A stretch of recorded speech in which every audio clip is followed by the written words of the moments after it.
Good day to you, partner. I'm Guy, and I can already tell that I'll be your best friend in this forsaken camp. Hello, Danny. Hey guys, Wheat Solo here, aka the Skeleton King, back on Poop Solo, showing the world how to actually play Druid Summer. I'm talking about Poison Creeper, 20 points. I'm talking about Spirit of Barbs being low-key broken at 40 points, and then, your other points going wherever you want. As you can see, my gear is quite a bit better from the last video. It is a little obnoxious right now because I have to deal with these random swaps with a stat ring to actually use my Steel Carapace and the Athenas and the CTA as well. So anyways, that's why my gear swapping is going to be a little more obnoxious than usual. I'm also going to use a skill shrine. If you're wondering how good a skill shrine actually is, really not that important. It's about 140 damage on your Spirit of Barbs, and the Poison Creeper gets a slight buff as well. I actually don't know what that is off the top of my head, but I'll probably put up a little blurb image on the bottom of the screen. Emilio's gear is exactly the same, and that could also be a bit better as well. And if his gear was more GG, it would probably be more worth it to kill bosses. Although if anybody out there wants to make this build and they want to kill bosses, I highly recommend putting 20 points into bears.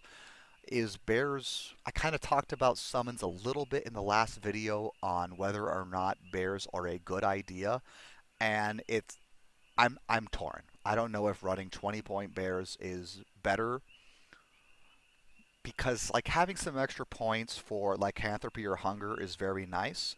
Now I'm actually going to cut out Oak Sage at some point in the in-game solo version, but having Oak Sage is kind of nice too. Why is that? Well, for group play. So I'm going to talk about that all really quickly. The biggest difference in gear and how much better I can get, let's start with that, is I'm about 14,000 ATD without a skill shrine. With the skill shrine, I think I hit 14,400, but I'm a little over 14,000 anyways. How close am I to being BIS? Not min-max, but just BIS, okay? I would say, honestly, I'm going to be well over 15,500 reasonably. And if I was BIS, and that would be counting open wounds, I would probably be at 17,000 ATD and another 1,000 open wounds. Something like that. Now, so that's kind of where, let's talk about jewels. Are jewels good? Not really, because they only roll 40 ATD. That's why I switched my Spike Thorn to a ATD character level corruption. I want to get a Steel Carapace with better corruptions anyways, but another ATD character level corruption, which would be another 500 ATD right there. And then the Blade Buckle. I really appreciate the person in chat who suggested that. I think I looked at an old image of Blade Buckle and didn't realize it was significantly buffed, the ATD on it. But if I did get more sockets, the 40 ATD does almost nothing, okay? Right? Oh, quick side note, I'm running the map in 2 times, and yes, I'm still going to pick up every single chest.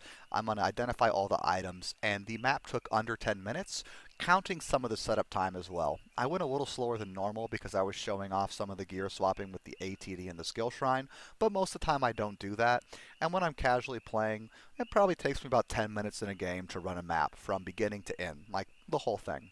So this build's actually kind of reasonable, if you count opening up all stashes and chests. Is that worth your time? Debatable. Basically, opening up a stash or a chest is probably better than killing one mob. But since you can kill a ton of mobs in one frame action, while you can only really open a chest in the same amount of frame actions, if not longer in a way, because you kind of usually got to walk out of your way to get there, that's where it might not be worth your time. But can you get high runes from chest drops? Yes, you can get fucking double high rune drops, okay, if you get really lucky. So it's basically think of it this build, I honestly think, is an optimal casual build if you're opening stashes and chests and you don't want to pay attention too much. I'm actually watching a StarCraft Brood War video right now, picking up all the items. In fact, picking up items is optimal for the build because you need to make sure the enemies have enough time to kill themselves. And if you're wondering if Royal Crypts is your best map because I keep running that, I'm actually not positive anymore. I think Sanatorium might be a better map.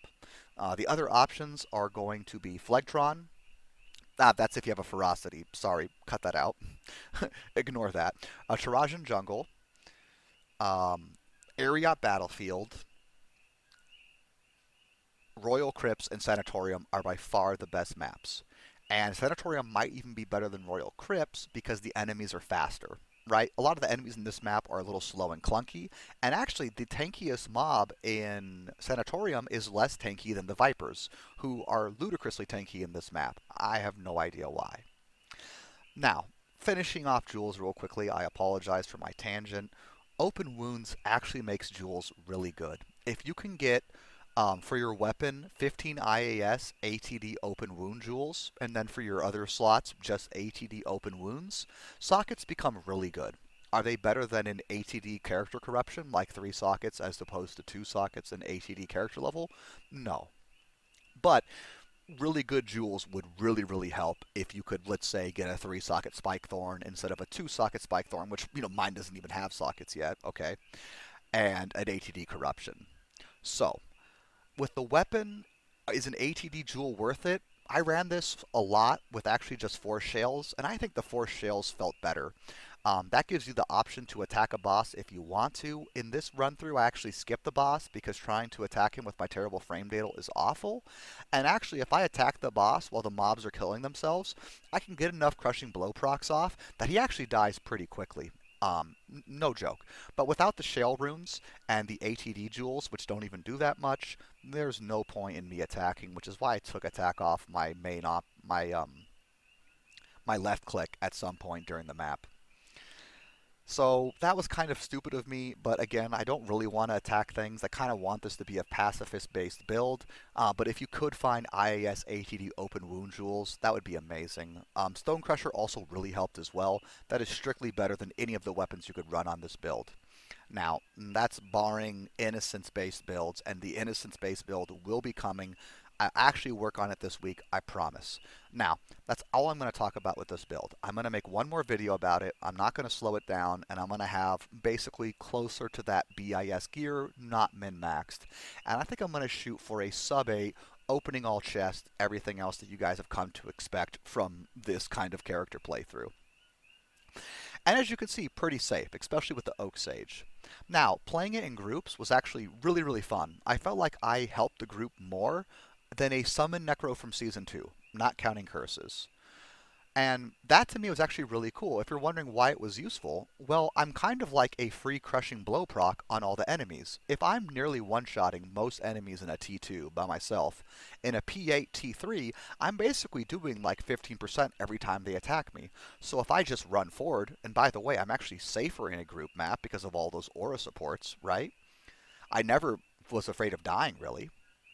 Then I can actually help the group out by doing a slight bit of damage, and then somebody else just mops it up. By the way, roll your antlers. I could really use one, guys. I made this a quick video because it's not that I don't have a lot to talk about this, but like, do you guys really want to hear me rant about ATD Druid?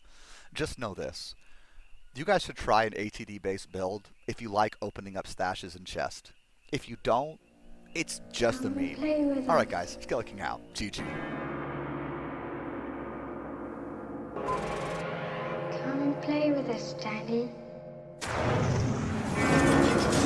Forever.